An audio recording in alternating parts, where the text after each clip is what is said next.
You are standing in the busiest train station in the world, Shinjuku Station, Tokyo, Japan. On an average day, 3.5 million people pass through here. That's more than the entire population of Chicago, moving through a single station every single day. Think about what that means. 3.5 million people with coffee cups and lunch boxes and umbrellas dripping with rain and shoes that have walked through every kind of weather. 3.5 million opportunities for a wrapper to hit the floor, for a spill to go unwiped, for gum to get stuck to the tile. For the accumulated mess of millions of human beings in close proximity to build up into the kind of grime that defines the underground spaces of most major cities. Now, look down. The floor is spotless. Look at the platform edge. No black streaks of spilled liquid, no decades of compressed filth in the corners, no faded stains that have been mopped over so many times they become part of the surface. The walls are clean. The signs are unscratched. The benches are unmarked. The ticket barriers are wiped. Even the ceiling is clean. How does a station used by 3.5 million people every single day look like it was opened last week? The answer is more surprising, more human, and more deeply Japanese than you might expect. The most visible part of the answer is the simplest. Japan cleans its stations constantly, thoroughly, and with a level of professional dedication that most countries reserve for operating theaters. Every major Japanese station has cleaning crews working around the clock. Not the occasional mop and go that defines station cleaning in most transit systems, but structured, systematic, scheduled cleaning that treats every surface in the station as worthy of regular attention.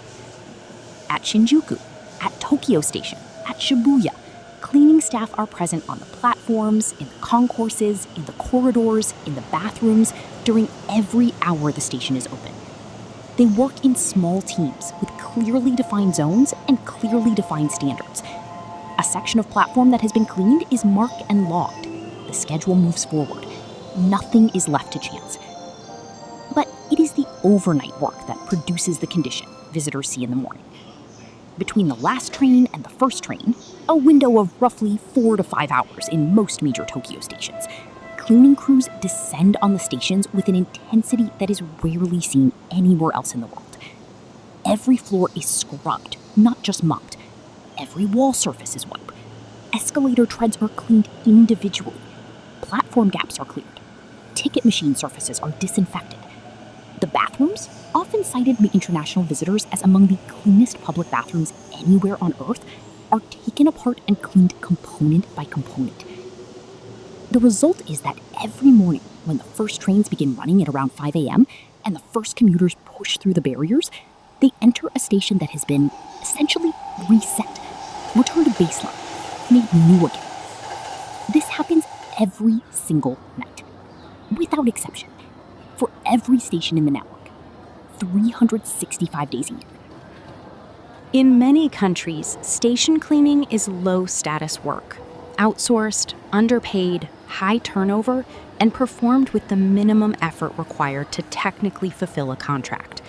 The people doing it are often invisible, unremarked upon, and given neither the tools nor the professional culture to do more than the bare minimum. Japan is different. The cleaning staff at Japan's major stations, particularly the famous Shinkansen cleaning crews known as tessie, are professionals in the fullest sense of the word. They train, they have standards, they take pride in what they do, and they are recognized for it. Tessie, the company that cleans the Shinkansen bullet trains at Tokyo Station, has become internationally famous, studied in business schools around the world, not because of what they clean, but because of how they approach cleaning. Their teams turn around a 16-car Shinkansen train, 1,323 seats, bathrooms, luggage areas, windows, tray tables, in 7 minutes. Every seat flipped, every surface wiped, all trash removed, bathrooms sanitized, done before the next passengers board. 7 minutes, done to a standard that would satisfy a hotel inspector. But what makes Tessie remarkable is not just the speed. It is the spirit in which the work is done. Workers bow to arriving passengers as they enter the train. They bow again to departing passengers from the platform after the turnaround is complete. The work is performed with visible care and visible pride, not as an embarrassing necessity to be completed quickly and forgotten, but as a craft, a service, a contribution. This attitude is not unique to Tessie. It flows from the Japanese concept of shokunin, the craftsman spirit, which we have touched on in other episodes. In Japan, the quality of work is not calibrated to its social status. A cleaning professional who has spent 30 years mastering the care of a station is as much a shokunin as a sushi chef or a woodworker. The commitment to excellence is the same. The pride in the result is the same. When cleaning is approached as a craft rather than a burden, the results are visible. And in Japanese stations, they are visible to anyone who looks. Here is the part of Japan's station cleanliness that no cleaning crew can manufacture: the passengers. Japanese commuters, in aggregate and with remarkable consistency, do not create mess in public spaces. They do not drop wrappers on platforms. They do not leave coffee cups on benches. They do not eat while walking and drip sauce on the floor. They do not let their children run through the station, dragging snacks along surfaces. They do not push past each other, knocking things over. They do not leave umbrellas dripping in the middle of walkways, when umbrella stands are provided precisely to prevent this. This is not because Japanese people are inherently neater than human beings elsewhere. It is because they have been formed by education, by cultural transmission, by years of inhabiting spaces where the norm is cleanliness and deviation from that norm is visible and uncomfortable, into people who automatically treat shared spaces with care. We have talked in previous episodes about the school practice of soji, daily student-led cleaning, and the concept of meiwaku, causing inconvenience to others. Both are directly relevant here. The Japanese commuter who does not drop a wrapper on a station platform is the same person who cleaned their school corridor every day for 12 years. The connection between the person and the space, the sense that shared spaces are everyone's responsibility, was formed early and runs deep. The result is a kind of informal, distributed maintenance that happens continuously, invisibly, in parallel with the professional cleaning. Every passenger who carries their trash to the bin rather than leaving it on a bench, who notices a spill and steps around it rather than tracking it further, who keeps their belongings compact and their movement considerate, is contributing to the cleanliness of the station without being asked, without being paid, and often without being consciously aware that they are doing it. This is the part of Japanese station cleanliness that cannot be exploited simply by hiring more cleaners. It requires the culture that produces the behavior, and that culture takes generations to build. No discussion of Japanese station cleanliness is complete without addressing the bathrooms. Public bathrooms have a reputation in most countries that is almost universally negative. They are endured, not appreciated. They are functional at best, and frequently far worse than that.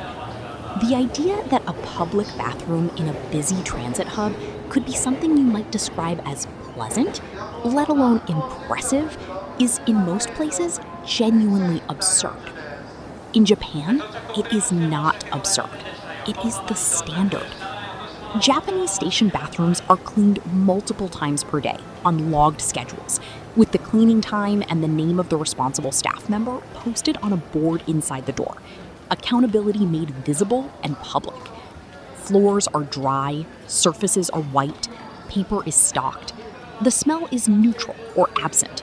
The fixtures work. This baseline, which would be remarkable in most countries, is just the floor in Japan. The ceiling is considerably higher. In recent years, Japan has invested in a wave of station bathroom renovations that have produced facilities that are genuinely, disarmingly beautiful. Automated toilet seats with warming functions, bidet settings, and noise-masking sound effects are standard across most Japanese public bathrooms. Sensor-activated faucets, hand dryers, and soap dispensers minimize contact and mess. Lighting is considered. Ventilation is effective. Some renovated station bathrooms feature natural wood panels, plants, and design that would not look out of place in an upscale hotel. The Tokyo Toilet Project, a public art and design initiative that commissioned internationally renowned architects and designers to redesign public toilets across Shibuya, has produced bathrooms that have become tourist attractions in their own right. One features translucent walls that become opaque when locked. Another is designed by the architect behind some of Japan's most celebrated buildings. Public bathrooms as design objects. Public bathrooms as something to be proud of. In Japan, this is not a paradox. It is a logical extension of the same values that keep the platforms clean and the floors spotless. Shared spaces deserve care, craft, and attention, whatever their function. Japan's station cleanliness has not gone unnoticed internationally. It has, in fact, become something of a benchmark, a reference point that transit authorities in other countries invoke when they want to describe what they are aiming for. Delegations from transit systems in Europe, North America, and Asia have visited Japan specifically to study how the cleanliness is maintained. They observe the cleaning schedules, the staff training, the materials used, the accountability systems. They take notes. They return home and implement what they've learned. The results are mixed, and the reason why is instructive. The physical systems are relatively straightforward to replicate. Scheduled cleaning, trained staff, quality materials, accountability logs, these can be introduced in any transit system with sufficient budget and management commitment. Some cities have seen real improvements from Japan-influenced cleaning programs. What cannot be straightforwardly replicated is the passenger behavior, the informal, distributed, culturally embedded maintenance that Japanese commuters perform without thinking, the absence of the baseline mess that cleaning crews in other cities are constantly fighting. Because cleaning a station that passengers are actively not dirtying is a fundamentally different task from cleaning a station where the floor is being littered, the benches are being marked, and the bathrooms are being left in states that require significant intervention after every use. Japan's stations are clean because of the cleaning crews, and they are clean because of the passengers. And the passengers behave the way they do because of a culture that was built piece by piece over generations. The lesson that transit authorities take home from Japan is usually about systems and schedules. The deeper lesson, about what it takes to form the kind of people who inhabit those spaces, is harder to implement. It requires not a training program, but a civilization. So, why are Japanese stations so clean? Because cleaning in Japan is a profession, practiced with craft and pride, not a chore assigned to the invisible and forgotten. Because the passengers who move through these stations carry 12 years of school cleaning inside them and treat shared spaces as extensions of their own responsibility. Because the bathrooms are designed with the same care given to a hotel lobby and maintained with the same accountability given to a hospital ward. Because every night, for 4 hours, while the city sleeps, teams of professionals restore every station in the network to something approaching perfection. And because in Japan, the question that governs behavior in shared spaces is not, will anyone notice if I don't? But is this the right way to treat a space that belongs to all of us?